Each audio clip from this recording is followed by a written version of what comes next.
Hello everyone and welcome to another highlights video from the ESL Multi-Class Championship. As you can see by the clips that I'm just playing at the moment, this is qualifying and you can see how close it is as the positions change all the time. So I went up to second, as I finished that lap I was in fourth, I'm back up to third, and this is now my quick lap. So I just did a 0.2, so the aim is to go that little bit quicker. This right-hander, pretty tricky. This first sector is tricky with that first corner. You got to be careful of any cutting. And I got a 19.7 there. I'm 2 tenths off my best, 3 tenths actually. I did a 19.4 in the day when I first came to the track. But even so, I push on. Originally when we came to this, came to the day of the race, we thought it would be a night race, but it turns out it's going to be a day race, so everybody was quickly on it. And that determined the choice of car a little bit, because in the day, the Nissan is probably quicker, but at night, the car that I'm in, the RWD, it's probably a bit quicker at night just due to the temperature difference. So it was interesting to see the different car choices in this, but there's very little in it. So it was very interesting indeed. So you can see at the moment I am 2 tenths down on my best. 42.0 middle, very slow middle. You're looking at a 41.7 really for a really good clean middle sector. But even so, this last sector is a pretty good end to the lap.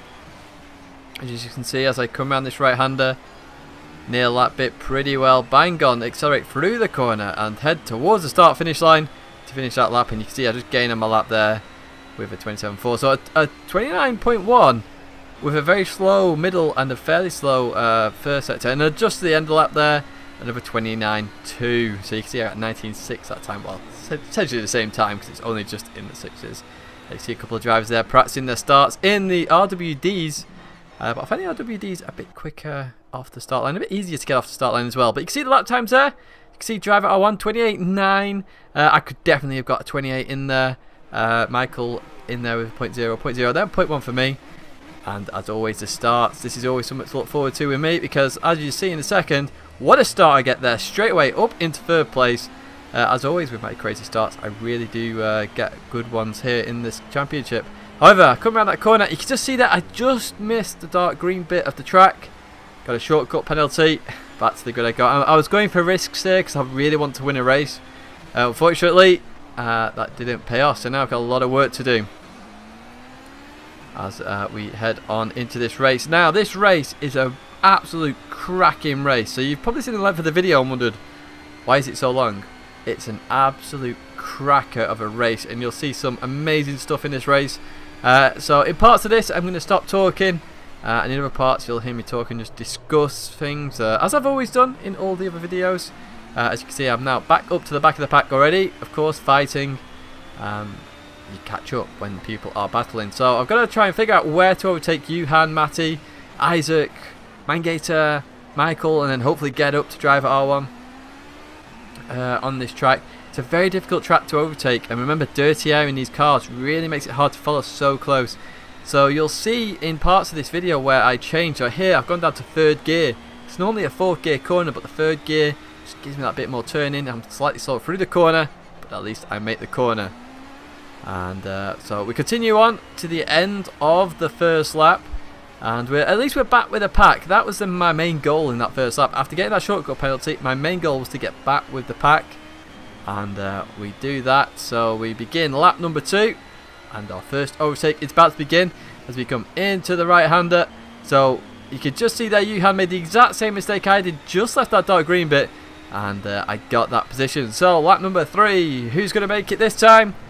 And you can see Matty runs extremely wide there, but I nearly go off as well. You saw I had to really slow down, so I just got that position off Matty and up into 5th place.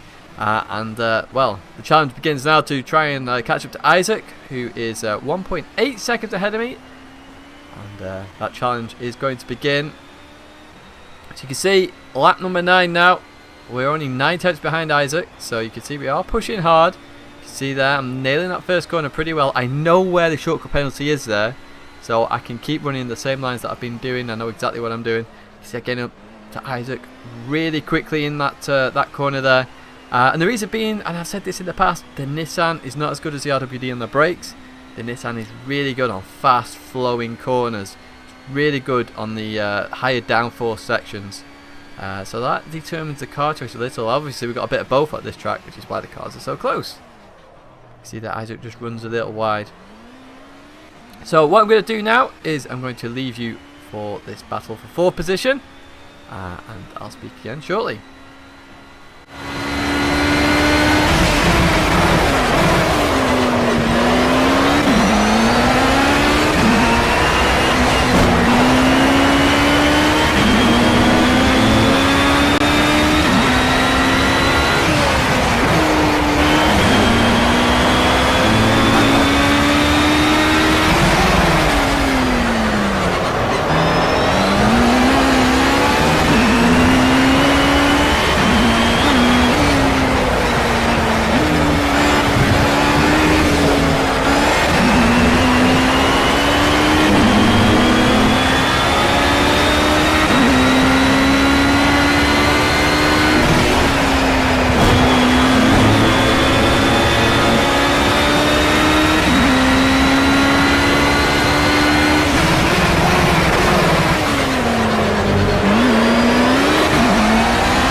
So I'm just going to jump back in there. You can see the battle going on up ahead with just the guys in front of me and Isaac just overtaking a GT car. Nearly had Isaac on that hairpin there. Car just bogged down that little bit too much. The Nissan has a little bit more power lower down. Nice of the GT driver there to get out of the way of us LMP guys battling. But unfortunately, it didn't quite work. As you see in the distance there, that's Michael into the gravel. And that means now the battle for 3rd is going to happen rather than the battle for 4th. As me and Isaac once again do battle on this track. As I say, in that hairpin, obviously we've got to try and race clean.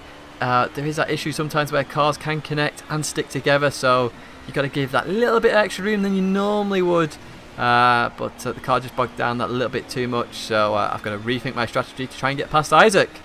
And well, let's see if we can do that now as we head towards the podium and see if we can overtake Isaac.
through the GT cars we've gone, and you can see we've lost quite a bit of time there. Just caught Okoroka at the wrong time there. He didn't do anything wrong, of course, because he's racing with Boxer there. So, you know, it's just the stadium section is tough like that. Got to get a bit of luck in there. You saw Isaac make a risk on VP Darwin. Joker slightly touched me, but he obviously didn't see me there, of course. But when do I give up?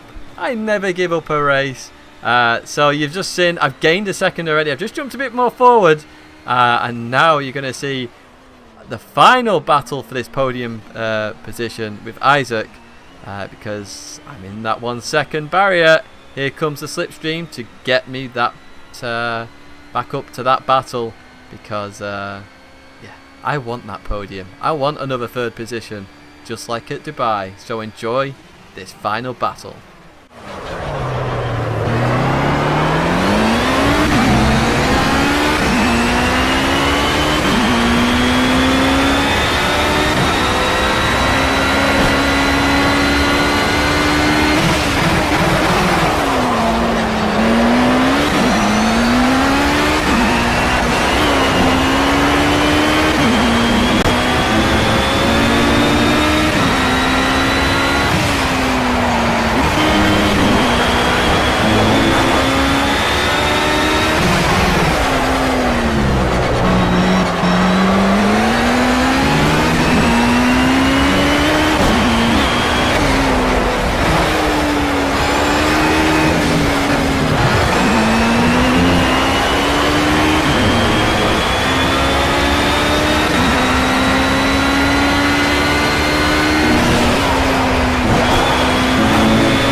Oh, what a move that was. That took me, 4 or 5 corners there, side by side action with Isaac, and we raced so clean through those corners, so tight. We managed to do it. Now, I wasn't sure this was the final lap even, so you'll see me flash here. This is to warn the GT car. I've no idea whether it's the finish. And then I realised, and you can see how happy I am right there. That was an awesome race, and that was an awesome battle with Isaac. It's one of the best I've had in any racing game, and mine just Project Cars. Probably the best I've had in Project Cars, to be honest. It was just unbelievably good stuff. So well played to Isaac as well, because racing so close together like that, the possibility of sticking together and all that, we gave each other space, we raced fairly cleanly, and it was just unbelievably good. I just could not believe it. So that's been the highlights of the Multiclass Championship. You can see the lap times there. Fastest RWD by 3,000th from Mangator. I'll take that one, Mangator. But that's been me at Hockenheim, and the grand final is the next race. But before the grand final, I will show you a highlights reel of the 9 races before, 9 rounds beforehand, before that grand final. But as I say, I do hope you enjoyed that race, especially that last lap battle. Unbelievable stuff. And I'll see you next time. So thanks for watching.